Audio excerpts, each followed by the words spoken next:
ముఖ్యంగా ప్రతి ఒక్కరిని కూడా పేరు పేరున కోరుకుంటూ అందరి ధ్యేయం ఒకటే ఈరోజు. బీజేపీ రాష్ట్ర అధ్యక్షులు రామచంద్రరావు తెలంగాణ ప్రజలందరికీ దీపావళి పర్వదిన శుభాకాంక్షలు తెలిపారు. రావణుడి సంహారం తర్వాత రాముడు అయోధ్యకు చేరుకున్న సందర్భంగా జరుపుకునే దీపావళి పండుగ చెడుపై మంచిని సాధించిన విజయానికి ప్రతీకగా అని పేర్కొన్నారు. ఈ పండుగ ప్రతి కుటుంబానికి సుఖశాంతులు సమృద్ధి అందించాలని కోరుతున్నారు.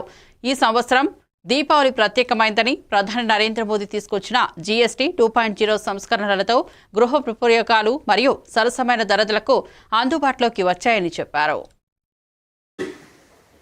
మిత్రులకు దీపావళి శుభాకాంక్షలు.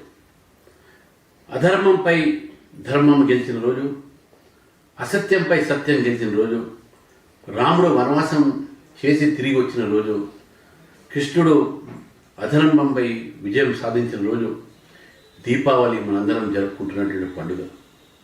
మన జీవితాల్లో వెలుగు రావాలి, అంధకారం తొలగిపోవాలని చెప్పేసి కూడా ఈ దీపావళి ఒక పండుగ నాడు మీ అందరూ కూడా భారతీయ జనతా పార్టీ తరఫు నుంచి శుభాకాంక్షలు తెలియజేస్తున్నాను.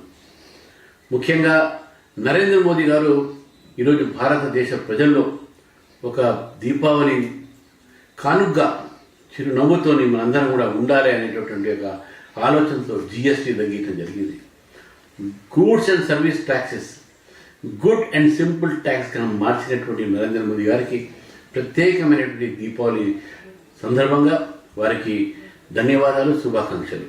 అదేవిధంగా భారతీయ జనతా పార్టీ తరఫు నుంచి భారతీయ జనతా పార్టీ కార్యకర్తలకు, వారి కుటుంబ సభ్యులకు, అదేవిధంగా తెలంగాణ ప్రజలకు కూడా భారతీయ జనతా పార్టీ తరఫు నుంచి దీపావళి శుభాకాంక్షలు తెలియజేస్తున్నాను. నమస్తే.